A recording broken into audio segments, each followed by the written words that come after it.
What up, gang, man? Y'all see we back in here with another reaction video, man. Yep, we switching it up, man. We got things you do wrong every day, bro. Kind of always wondered, like, certain things that you do, is it the right way that we doing this, or is just some way that we think it, if it's working, that's just it. But I guess they're gonna teach us some things, show us some things, but to find out, man. All right, let's get into it. But before we get into it, make sure y'all smash that like button, man, and sub to the channel as well, man, because most of y'all that's watching these videos, y'all ain't sub, man. Sub to the channel, man. Let's get it. Everyone has a few bad habits, but some of those habits make everyday tasks much more difficult than they have any right to be. And because of them, there are so many things we've been doing wrong all this time without even knowing. From peeling sticky notes to charging your phone and even using the bathroom, it's time to find out what you've been doing wrong all this time. Ooh, sticky notes? Showering setbacks. Okay, so you might have hit that snooze button like 4 or 5 or 20 times, but you're finally up. Good job. Although nothing gets you ready to face the day quite like getting squeaky clean in a nice hot shower. But hold the soap there for a second, bud, because spending too much time under the hot water actually isn't all that good for you. Showering frequently can wash off some of the skin's good bacteria and oils, which upsets the body's natural balance, causing dry and cracked skin. Not only that, but according to the Journal of Allergy and Clinical Immunology, showering too frequently can also lead to serious skin problems such as eczema. So, to avoid this incredibly itchy future, all you have to do is reduce the number of days you take a shower on. But if you really can't get by without bathing daily, just keep scrubbing the essentials. And Wait, what? Yo, that one, let's try not to pay attention to that one. That it said if you can't get by bathing daily. No, no, we cannot. We cannot, bro. No, nah, don't y'all listen to that one, there, man. Don't do that. Don't do that. just keep scrubbing the essentials. Yeah, we're not doing that. Antiperspirant problems. Once you're nice and clean, you reach for the antiperspirant. But wait, should you really be applying that deodorant now? Because if you take a look at the label of most antiperspirant deodorants, they'll tell you to put it on right before you go to bed. How can that be, right? Well, as it turns out, because you're less active at night, you sweat less. So your skin absorbs more of the active aluminum-based ingredient of antiperspirant, which sinks in and blocks those sweat ducts overnight. Plus, the active ingredient will generally last for about 24 hours, so its effect won't wear off overnight. Looks like you don't have to sweat about this problem ever again. Banana Bonanza. After all those hygiene hijinks, it's time for some breakfast. Bananas are a perfectly healthy start to any morning. Then again, if the stem is soft or the top is a bit mushy, they can make your morning messy. But what if I told you that tearing the stem is not the way to go? According to monkeys, also known as nature's banana-eating aficionados, it's easier to peel this delicious yellow fruit open from the blossom end. Simply pinch the brown stub until the peel splits and just keep peeling away. Not only is it easier, but peeling it this way can also help remove all those weird banana strings that sometimes stick to the fruit after you've peeled it. Now you can... I've never opened a banana from that end. I never even thought about doing it. I always do it from the other end. Always do it from the other end, bro. It do look easier. Cause I'll be ripping the banana in half trying to get it loose sometimes, but it look easier. I'm gonna have to try it. literally enjoy the fruits of your labor. Toothpaste trouble. Now, regardless of whether you brush your teeth before or after you've eaten breakfast, there's still a good chance you're doing it wrong. Over the years, commercials have made it look like you should be squeezing out long layers of toothpaste onto your toothbrush to keep the cavities at bay. But this just isn't true. Commercials use these long ribbons of paste to make their product look a little more appealing and make you use more toothpaste. But the reality is that a single pea-sized blob is enough to keep your teeth looking and feeling squeaky clean. Well, I'm not sure about you, but at this point, I don't even know if I'm breathing correctly. The only thing I know that everyone can do correctly is hit those like and subscribe buttons down below. Now, let's find out what else you're doing wrong every single day. Folding fumble. All fed and fresh, it's time to get some chores done. First up, putting away the laundry. Ugh. Even though it's a simple task, it feels like it takes forever. Scrunching things up and cramming them into drawers leaves creases in all the wrong places. But trying to make your closet look like a super neat department store showcase is way too much hassle. Yeah, or it is. Is it? As it turns out, it takes a grand total of just 3 seconds to fold a shirt like this.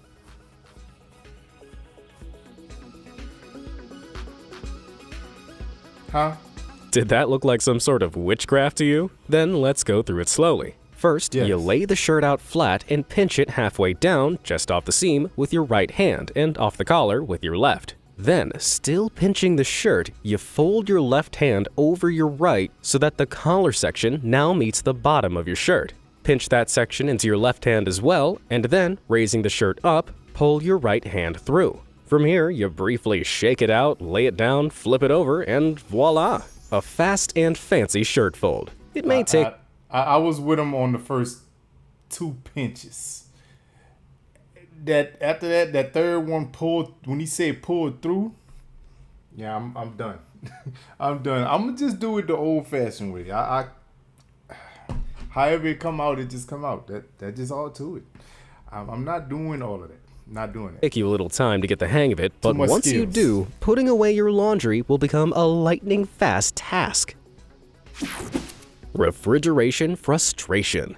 Next on the list of chores is to help put away the groceries, which contains a fresh carton of eggs. But if you're thinking about storing them away in the egg compartment of your fridge door, then I've got some bad news for you. Eggs should be kept at a constant temperature below 68 degrees to maintain their freshness, but the refrigerator door is actually the warmest part of the fridge. Being opened and closed throughout the day exposes the eggs to more frequent temperature fluctuations, compromising the egg's overall quality. And, annoyingly, despite being the perfect space for it, milk shouldn't be stored in the door either. Like eggs, temperature fluctuations can cause the milk to go off quicker. It's so damn hot. Milk was a bad choice. So where should you keep all your milk and eggs, if not in this one refrigerated basket? Experts suggest storing quick-to-spoil foods like these towards the back of the main body of the refrigerator, as it's a cooler area that's more resistant to temperature fluctuations. What an excellent solution. I mean, that do make sense though. Like, that's how we keep ours. All of like the milk and stuff and the eggs and everything. We try to keep it towards the back because it do make sense. Like, that's where the blower is, and that's where it stays the coolest, right by the blower. So, yeah, it makes sense. Condiment Chaos. Now, just because you've got room in the fridge door doesn't mean you should be shoving every condiment under the sun in there. Sure, some naturally preserved condiments like jams and sauces will work well in that space, as they don't need to be kept at a constant temperature. But what about ketchup? Some people have an age-old habit of putting it in the fridge, but doing so is totally pointless. Commercially made ketchup typically involves tomato, sugar, and vinegar, which gives the sauce a specific acidity. It's this that keeps the condiment preserved and safe to eat in room temperature conditions, even if it's not been refrigerated. Meaning you can free up that precious fridge space for something that really needs it. Unless you're one of those people that enjoys their ketchup chilled. Personally, cold ketchup on hot food makes my mouth feel all kinds of wrong. While this'll probably spark a third world war, let me know how you store your ketchup down in the comments. Crass crossing out. That's another chore crossed off the list of things to do. While striking a line through it is satisfying, it doesn't exactly conceal what the original words you had written down were. What if it had been something secret, personal, or even embarrassing? Like pay that parking fine, buy new underwear, or watch the new Logan Paul video. Sure, you could furiously scribble over the words or reach for the whiteout, but there's a much simpler solution that'll keep your secrets safe from prying eyes. Instead of striking a straight line, write a series of random letters over the words you want to erase. The jumble of letters make the original word much harder to make out, let alone read, so no one else has to know about your mistakes or your deep dark secrets ever again. Sticky note snags. Wait, you've just remembered something else you need to get done today and grab a sticky note to quickly write it down. But when you peel it off and stick it up, the note just curls up and falls off. Most of us just accept this as a limitation of using Post-it notes, but it's actually because you've been using them wrong this whole time. When you peel the notes up from the bottom, the sticky line bends the paper in the direction it was pulled, leaving you with a bent memo. But if you peel a Post-it from the side or pull it straight down, the notes stay flat. Finally, you can say goodbye to missing memos and notes lost behind the back of your desk. Yo. Bobby pin. Hey, I mean, now that I think of it, like, that's the way we always peel it off. Like, we grab it from the bottom and just pull straight up. Like, we just, I mean, now that he say that, I'll try to remember that next time. And it just seemed like sticky notes don't work for me. Like, I guess that's why. Because they're always falling off of me. They'll stay up for a few minutes and then all of a sudden I'm looking for it. Don't like that. So I'll remember that. Memos and notes lost behind the back of your desk. Bobby pin problems. Now, if you have long, lustrous hair, you've probably used a bobby pin or two to keep stray wisps out of your eyes while getting all these tasks done. For a strong note, I do not use those. So if you are wondering or just have this idea, Greg don't use bobby pins. I don't use that. I mean, I don't know if other guys use it, but I don't use them. Probably used a bobby pin or two to keep stray wisps out of your eyes while getting all these tasks done. But a lot of you will find that these little hair grips slip out almost as quickly as you put them in. What's the deal with that? Well, as simple as they look to use, you're putting them in wrong. Even though it seems like the wavy side should face up, it's actually designed to act as a grip on the underside of your hair. So when you slide it in, this should face down, with the flat portion facing up. This saves the amount of time you spend fiddling with your hair and the amount of bobby pins you use. Ladies, y'all knew that? Did y'all know that already? Like, I'm curious, because if y'all learned something here today, please let me know. And go try it out. And if it works better, let me know. Because, I mean, that seems like, I don't know, as tight as they fit or seems to fit, you would think it wouldn't matter what side you put it on, but I guess that's what, I mean, I seen them before. I just never knew what the groove was for. But he just taught me something. But ladies, y'all let me know if it works better that way or not. Which will prevent you from looking like this. I mean, she may have won the war on wisps, but at what cost? Getting physical. With all that life admin done, now's as good a time as any to get some exercise. This could be a quick run or a trip to the gym, but whatever you prefer, you should do some stretching first. After all, most of us have been told since our school days that stretching before exercise helps prevent muscle injuries and can even be beneficial to our performance. That's what I heard too. But that's not strictly true. While stretching sure feels good and helps promote flexibility, there's no concrete scientific backing that it helps to reduce injury when done before exercise. Large-scale studies have shown that in high-intensity training, like army exercises, stretching beforehand made no significant difference on injury rates or muscle soreness. What's even more amazing is that some studies into sprinting and jumping found that people's performance was actually reduced on average when they stretched beforehand. But a few studies alone aren't enough to cement these findings into facts. So whether you want to stretch before exercising or not is really up to you, though it might not be as important as your old high school gym teacher made it out to be. Now, there is a such thing as overstretching. I do know that much too. there is a thing, such thing as overstretching. When I work out, I stretch just a little bit, but not much, because I had noticed if I stretch for like a long period of time, it makes me feel like I'm too relaxed. I feel too good. I can't get right. But if I stretch just a tad bit, like just enough on whatever I know I'm about to start working on, and then I go work out, I don't know, I feel better. I just do. I feel better. I feel like I can go in and start doing that exercise. It's almost like a mindset thing. Like if you stretch too much, you ain't gonna feel like working out. But if you stretch out just enough, the rest of your workout gonna help you stretch out. That's just how I think. I mean, and feel. But it works for different people though. Like a lot of people love stretching, and it makes them feel good to where they can just go. I'm not that guy. Microwave madness.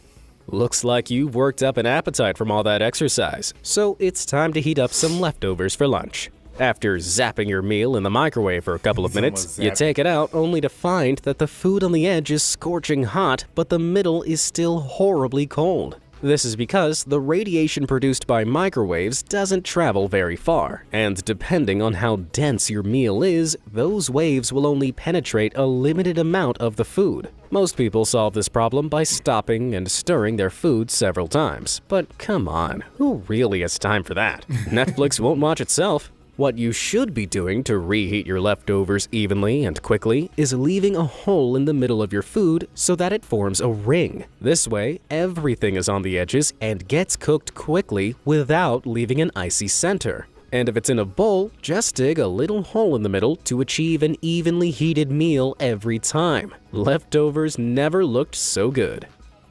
Bro, I'm not gonna lie to y'all. I'm gonna try that. I will try that, bro. Boy, my wife gonna think I'm going crazy when she see me do that too. I want to try it because I want to see if that's actually true. I done ran into that situation a few times where I'm eating and it's like, why is most of it hot, but then it's certain sections of it is just like it feel like it wasn't even in the microwave. But I will try that. I want to see.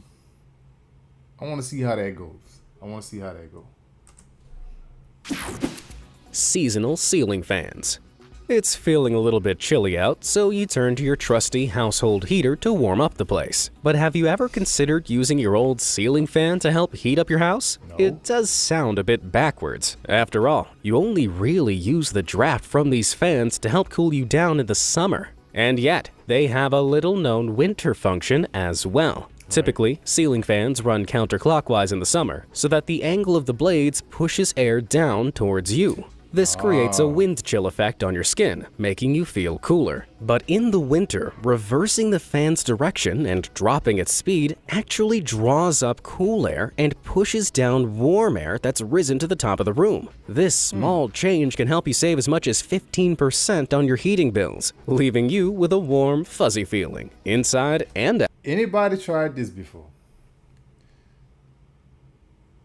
Has anybody tried that before or have done that before and know that that's an actual fact? Yo, I mean, it sounds legit, like actually pulling air up, but the pushing heat down, I don't know. I ain't sure about that. It just sounds like a bit much. Y'all let me know though. Out. Hats off to you.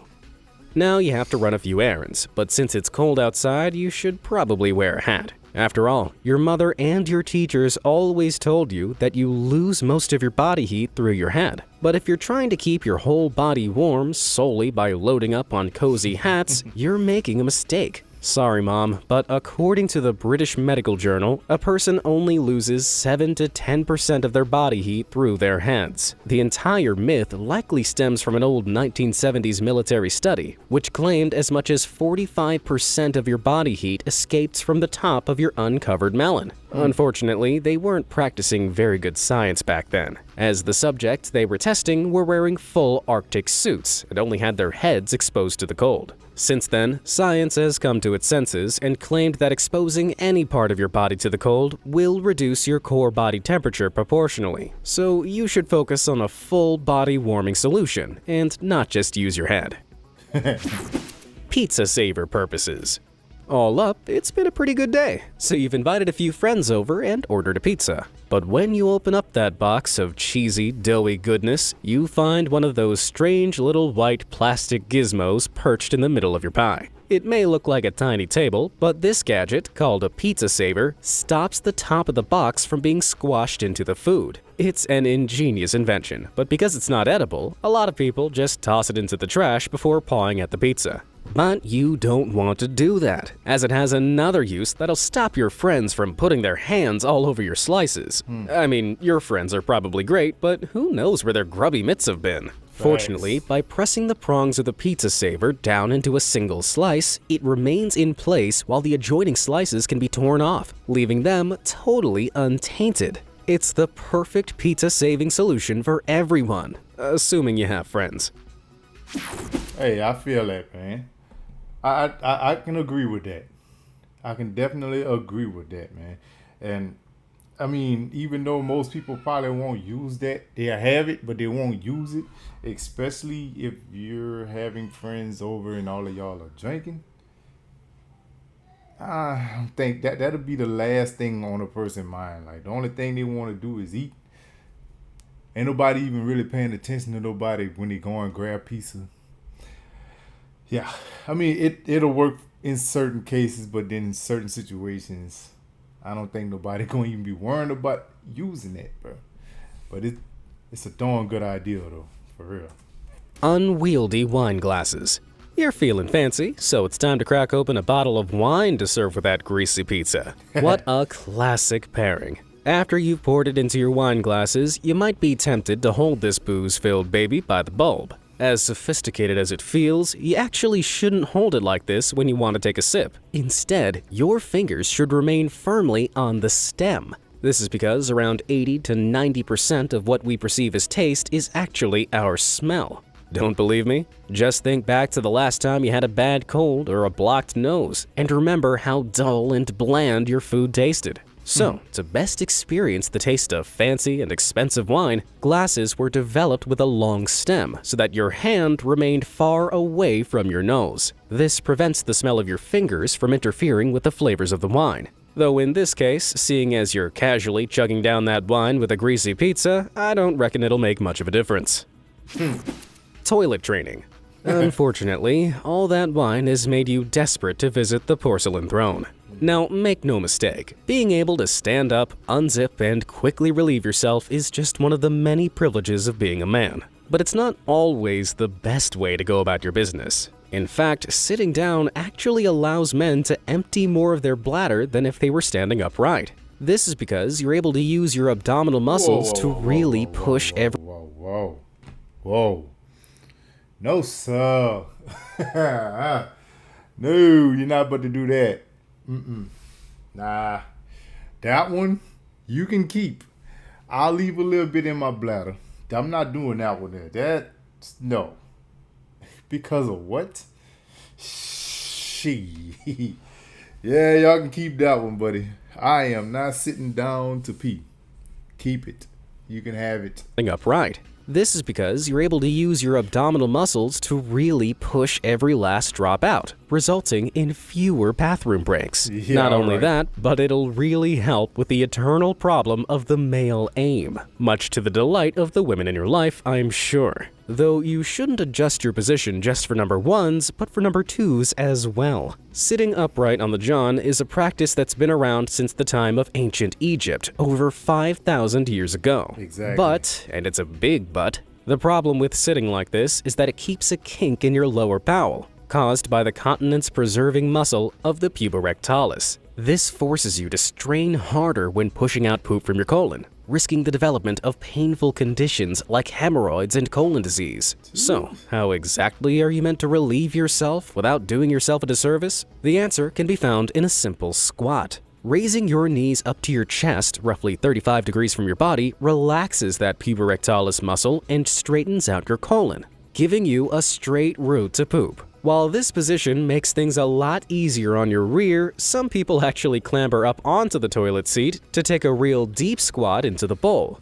Who do this? Who does this? Like, what? This position? I mean, the first one, like propping your foot up on something higher. Okay. This? Like, who's doing this? Man, you know how many Charlie horses you will catch doing this? People actually clamber up onto the toilet seat to take a real deep squat into the bowl. At least they do if these hilariously disturbing toilet warning signs from around the world are anything to go by. Phone charging challenge. Returning from the toilet, you hear the all-too-familiar sound of your phone's low battery warning. Ugh. You just charged it up a few hours ago. While it's well known that smartphone batteries don't have the best charge life, it's also partially our fault because of the way we charge them. According to the geniuses from the battery company Cadex, lithium-ion batteries like those in your phone are subject to stress. And just like a human, extended stress can damage the battery's lifespan. When your phone is closer to empty, it draws a constant current and operates at a lower voltage. Lower voltages are really good in a battery's lifespan, as they keep it in a state of low stress, which ultimately increases the number of times the battery can be charged. But leaving your phone on charge when it's already got a full battery will do the opposite. Once a battery hits 100%, it trickle charges to keep its power at 100% while plugged in. This high voltage charge keeps the battery in a high stress state, which gradually wears down its chemistry and can lead to system-wide malfunctions and reboots. This means charging it overnight or leaving it to charge idly is a really bad idea. So, how much should you really charge? You should try to use short, irregular top-ups when your battery is between 30% and 80%. While you can't stop your battery from wearing out, armed with what you know now, you should be able to postpone its inevitable fate just a little bit longer. Yeah, I mean, I do that all the time. I guess that's why my battery life on phones, I always had problems with it. Always had problems with it. I guess that'd be the overnight charging. Like he said, stressing the battery out. That would make sense. It would make a lot of sense. Sleeping setback. After all that, it's time to say goodbye to your buddies and hit the hay. While there's no better feeling on earth than diving under a plush duvet, the position you sleep in might leave you feeling drained and pained. Comfortable as it may be, sleeping on your stomach is actually really bad for your back. Lying face down like this puts a disproportionate amount of pressure onto your spine. And unless you found a way to breathe through your pillow, turning your head twists your spine and head out of alignment, which can be a pain in the neck, literally. But if you really can't help but sleep on your front, you should pop a pillow under your hips and restore the natural curve of your back to relieve all that pressure. Plus, it's a great excuse to fill up your bed with more super comfy pillows. But it's not just stomach sleepers that... So how do you stop yourself from flipping over onto your stomach in the middle of the night without even knowing that you done flipped over? You know what I'm saying? Like when you switch positions, they talking like when a person fall asleep in one position that they're going to automatically wake up that way. I'm pretty sure there is a lot of people that do that. But there are a lot of people that don't do that. Like me, I cannot sleep in one position the whole night. It just ain't going to happen. Even if I flip into a position that I don't even know that I done did, it just ain't going to happen. So how do you stop yourself from flipping into that position without wanting to or knowing that you done did it. I don't get it. Fill up your bed with more super comfy pillows. But it's not just stomach sleepers that need to be wary. I'm looking at you, side-on sleepers. You may not think it matters which side you sleep on, but your organs say otherwise. You see, the stomach's natural position is on the left side of your body. So, if you sleep on the right side, your dinner gets digested against gravity, hindering its breakdown and even causing the old midnight heartburn. With this in mind, you should roll over and lie on your left side to get a more restful night's sleep. What's my preferred position, I hear you ask? Well, just ask your mom. We all scream for ice cream. It may be late, but it's never too late for a cheeky midnight snack. And you've just remembered you have a carton of ice cream sat in your freezer. Jackpot! When you got it from the store yesterday, it was soft and delicious. But now, less than 24 hours later, it's come out of the freezer rock solid. Unfortunately, this is because once the ice cream's airtight seal is opened, water vapor in the surrounding air begins to freeze and form hard ice crystals in the mix. And the more air it's exposed to in the freezer, the harder it is to scoop. While this leaves most people trying to chisel chunks out of it like a sugar-obsessed caveman, there's actually a way to stop this from happening. Simply flatten a layer of wax paper or plastic wrap against the ice cream surface before replacing the lid, or put the entire carton in an airtight plastic bag. This'll help keep the air out, meaning your ice cream stays soft and ready to scoop whenever your sweet tooth strikes. Or just put it in the microwave. If it's frozen, put it in the microwave. Warms it up, softens it up, back to normal. I mean, that's just my suggestion, you know. I mean, I'm just saying. Most people got their ways, but I think microwave is the fastest way to get rid of those type of problems. Well, it turns out I've been doing just about everything wrong since forever. Story of my life. But which of these everyday things have you just learned that you've been doing wrong all this time? Let me know down in the comments below. And thanks for watching. Yeah, it's been a lot of things. Yeah, I learned a lot. Man, from the banana. Couple of other things whatever that was that he was going through, because it was a whole lot that was going on in this video that he was saying. The toilet situation. I'm gonna just stay like I was. I'm not, especially that feet up on top thing. Nah, that's doing too much. That's doing too much. And I'm gonna continue to stand up and pee. Thank you. I'm not with that. I'm definitely not with that, man. So yeah, y'all let me know which one is something that y'all learned today. Especially with the ceiling fan thing. Y'all let me know if y'all done tried it or have tried it. Will try it. Whatever. Y'all just let me know, man. If y'all enjoy these, bro, y'all let me know in the comment section if y'all want to see more of these. And make sure y'all hit that like button as well, man. Subscribe to the channel if you haven't already. You already know who it is. It's your boy Vlogging with Greg, baby. Out.